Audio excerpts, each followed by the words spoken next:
Hello दोस्तों, आपका स्वागत है लेगेसी लर्नर्स के इस अमेजिंग प्लेटफॉर्म पर। यहाँ हम आपके लिए लाए हैं हर सब्जेक्ट को इंटरेस्टिंग और आसान बनाने का एक नया तरीका, जहाँ पढ़ाई होगी इजी और मजेदार एनिमेशंस के साथ। आज से हम शुरू कर रहे हैं क्लास 12th इंग्लिश रेनबो, जिसमें हम हर चैप्टर को स्टेप बाय स्टेप एक्सप्लेन करेंगे, बिल्कुल आसान और रिलेटेबल लैंग्वेज में। तो चलिए सीखने का ये सफर शुरू करते हैं, जहाँ लेगेसी लर्नर्स का हर व्यूअर बनेगा एक लेजेंड। और हाँ, अगर वीडियो पसंद आए तो लाइक करना, सब्सक्राइब करना और अपने दोस्तों के साथ शेयर जरूर करना, क्योंकि लर्निंग को फन बनाना हमारी लेगेसी है। दोस्तों, आज हम डिस्कस करेंगे chapter 1 Indian civilisation and culture, जो महात्मा गांधी के थॉट्स और आइडियाज पर बेस्ड है। ये चैप्टर हमें सिखाता है कि कैसे इंडियन सिविलाइजेशन दुनिया के सबसे यूनिक और स्पेशल सिविलाइजेशंस में से एक है। हम समझेंगे इंडियन और वेस्टर्न सिविलाइजेशंस के डिफरेंसेस, क्यों इंडिया की स्ट्रेंथ स्पिरिचुअलिटी और मोरालिटी है, और कैसे हमारी हिस्ट्री हमें सेल्फ कंट्रोल और हैप्पीनेस का लेसन देती है। हर हार्ड टर्म को आसान लैंग्वेज में समझाऊंगा ताकि आपको सब कुछ इजीली समझ आए। तो बिना किसी डिले के शुरू करते हैं।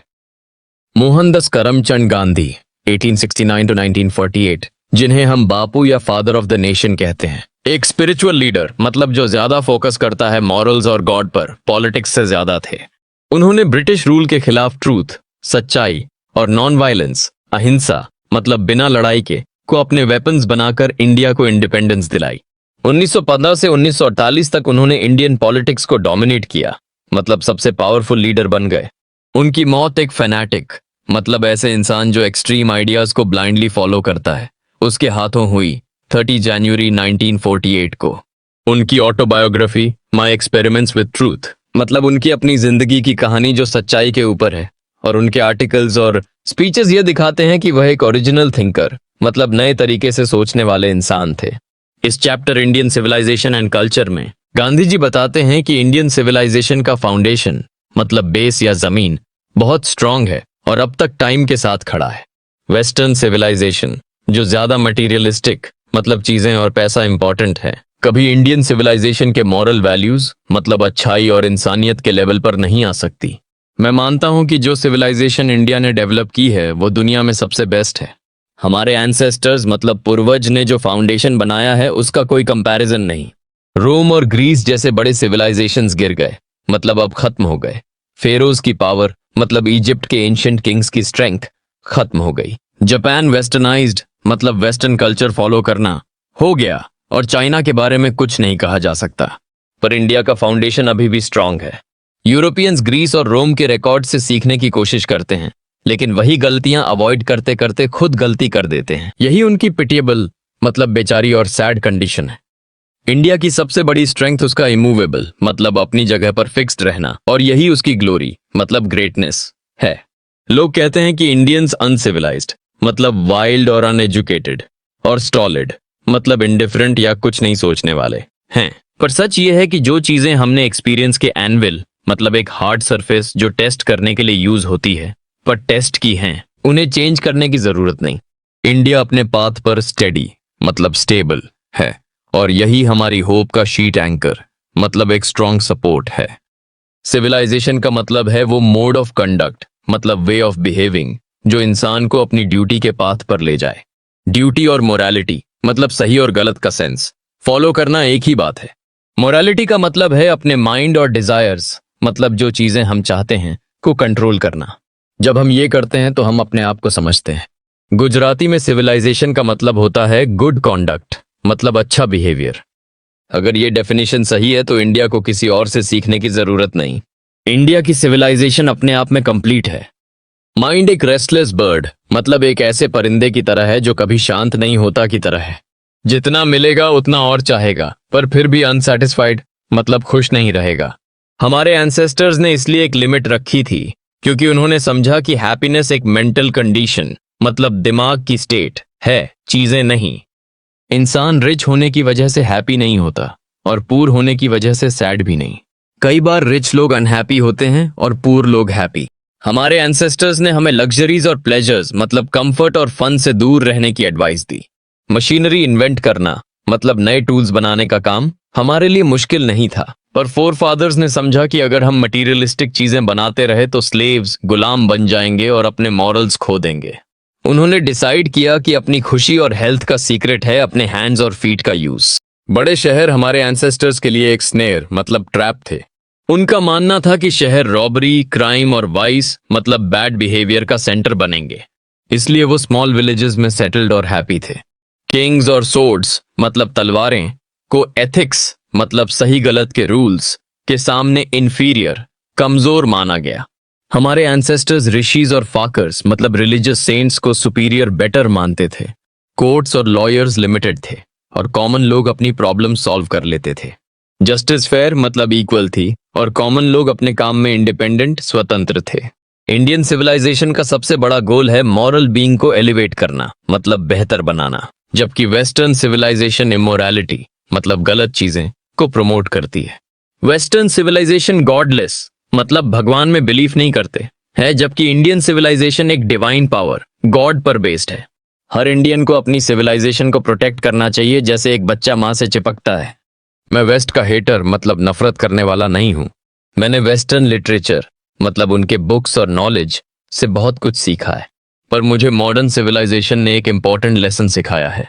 अगर इंडिया को अपने बेस्ट लेवल तक पहुंचना है तो हमें मॉडर्न सिविलाइजेशन को शन मतलब अवॉइड करना होगा। मॉडर्न सिविलाइजेशन क्या है? ये मटेरियल मतलब फिजिकल चीजें जैसे पैसा और वेल्थ की वर्शिप है। ये इंसान के ब्रूट मतलब वाइल्ड और वायलेंट नेचर को प्रमोट करती है। ये अनअडल्टरेटेड मतलब प्योर फॉर्म में मटेरियलिज्म है। और अगर मॉडर्न सिविलाइजेशन सिर्फ मटेरियल चीजें ही सोचती है तो उसका कोई फायदा नहीं। ये जरूरी नहीं कि हम दोनों सिविलाइजेशंस मतलब इंडियन और वेस्टर्न के मेरिट्स को वे मतलब कंपेयर करें। वेस्ट ने अपने एनवायरनमेंट के हिसाब से अपनी सिविलाइजेशन बनाई है और इंडिया ने अपने कंडीशंस के हिसाब से। दोनों अपने अपने जगह अच्छी हैं। मॉडर्न सिविलाइजेशन का मेन फीचर है वांट्स मतलब जरूरत और चाहत का अनलिमिटेड मल्टीप्लिकेशन मतलब उनका बढ़ना। लेकिन एंशिएंट सिविलाइजेशन में एक स्ट्रिक्ट कंट्रोल था जहां वांट्स को रेगुलेट मतलब मैनेज किया जाता था। मॉडर्न इंसेशिएबलनेस मतलब कभी ना खत्म होने वाली चाहत का रीजन है फ्यूचर लाइफ और गॉड में फेथ का लैक। पर एंशिएंट या ईस्टर्न सिविलाइजेशन का रिस्ट्रेंट मतलब कंट्रोल एक बिलीफ की वजह से होता था, फ्यूचर स्टेट और एक डिवाइन पावर में ट्रस्ट। मॉडर्न इन्वेंशंस के कुछ रिजल्ट्स बहुत एक्साइटिंग लगते हैं, लेकिन मैं मानता हूं कि इंसान की रियल जीत रेजिस्टेंस मतलब उन्हें अवॉइड करने में है। अगर हम मोमेंटरी प्लेजर मतलब थोड़ी देर की खुशी के लिए अपने परमानेंट गुड को ट्रेड करते हैं तो हम गलती करते हैं। वेस्ट ने मटेरियल चीजें जैसे मशीन्स और टूल्स में बहुत अमेजिंग डिस्कवरीज की हैं, लेकिन हिंदुइज्म ने रिलीजन, स्पिरिचुअलिटी और सोल के मैटर्स में उससे भी ज्यादा मार्वलस मतलब अमेजिंग डिस्कवरीज की हैं।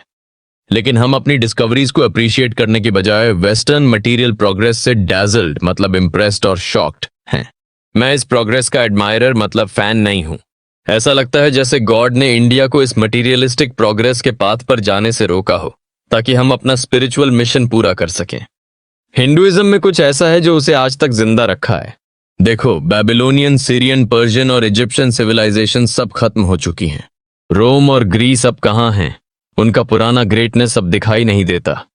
ग्रीस की वर्ल्ड फेमस एटिक सिविलाइजेशन अब एग्जिस्ट नहीं करती। लेकिन अगर आप इंडिया के एंशिएंट रिकॉर्ड्स पढ़ो और अपने आसपास देखो तो आप कहोगे हाँ, एंशिएंट इंडिया अभी भी जिंदा है।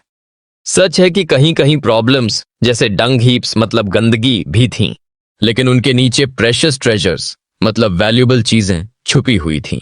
हिंदुइज्म का मेन फोकस मटेरियल ग्रोथ नहीं बल्कि स्पिरिचुअल ग्रोथ था। हमारी सिविलाइजेशन और कल्चर का बेस सेल्फ इंडल्जेंस मतलब अपनी हर चाहत पूरी करना नहीं, सेल्फ डिनायल मतलब अपनी नीड्स को कंट्रोल करना है। हमारा स्वराज भी इसी पर डिपेंड करता है। कम वांट्स रखो और उन्हें मैनेज करो। यूरोपियन सिविलाइजेशन यूरोपियंस के लिए परफेक्ट है, लेकिन अगर इंडिया उसे कॉपी करेगी तो वो रूइन मतलब खत्म होने के रास्ते पर चली जाएगी। इसका मतलब ये नहीं कि हम उनका अच्छा पार्ट अडॉप्ट नहीं कर सकते, लेकिन उनकी बुरी चीजें हमें रिजेक्ट करनी होंगी। मटेरियल कंफर्ट्स के लिए कांस्टेंट चेज एक गलत अप्रोच है। अगर हम इन चीजों के स्लेव, गुलाम बन जाएंगे तो खुद को लूज कर देंगे। एक वेस्टर्न फिलोसोफर का मोटो याद रखो, plane living and high thinking मतलब सिंपल लाइफ जीकर अच्छा सोचना। आज के समय में हाई लिविंग सिर्फ कुछ लोग एंजॉय करते हैं और बाकी लोग हाई थिंकिंग भी खत्म कर देते हैं। सिविलाइजेशन का रियल मीनिंग है वांट्स को मल्टीप्लाई बढ़ाना नहीं, बल्कि उन्हें रिड्यूस कम करना। यही कंटेंटमेंट मतलब सेटिस्फैक्शन, हैप्पीनेस और ह्यूमैनिटी की सर्विस को प्रमोट करता है। थोड़ा फिजिकल कंफर्ट जरूरी है, लेकिन एक सर्टेन लिमिट के बाद वो हिंड्रेंस, रुकावट बन जाता है। अनलिमिटेड वांट्स और उन्हें सेटिस्फाई करने की कोशिश एक डिल्यूजन, मतलब झूठी सोच और स्नेयर, ट्रैप है। इंसान को अपनी लाइफ को इस तरह मैनेज करना चाहिए कि वो ह्यूमैनिटी की सर्विस में मदद करे और न कि हिंड्रेंस बने। तो दोस्तों, ये था आज का वीडियो। आपको वीडियो कैसा लगा हमें कमेंट सेक्शन में जरूर बताएं। अगर आपने कुछ नया सीखा या समझा तो वीडियो को लाइक करें और अपने दोस्तों के साथ शेयर करें, ताकि उन्हें भी इस टॉपिक को आसान तरीके से समझने का मौका मिले। और हाँ, अगर आप नए हैं लेगेसी लर्नर्स पर तो चैनल को सब्सक्राइब करना न भूलें और बेल आइकॉन दबाएं, ताकि आपको हर नए वीडियो की नोटिफिकेशन तुरंत मिले। यहाँ पढ़ाई सिर्फ इजी ही नहीं, फन भी बनती है, क्योंकि हमारा मिशन है सिंप्लीफाइंग लर्निंग फॉर एवरीवन। मिलते हैं अगले वीडियो में एक नए टॉपिक के साथ। तब तक के लिए कीप लर्निंग, स्टे क्यूरियस और अपने ड्रीम्स को लेगेसी बनाएं। बाय बाय दोस्तों।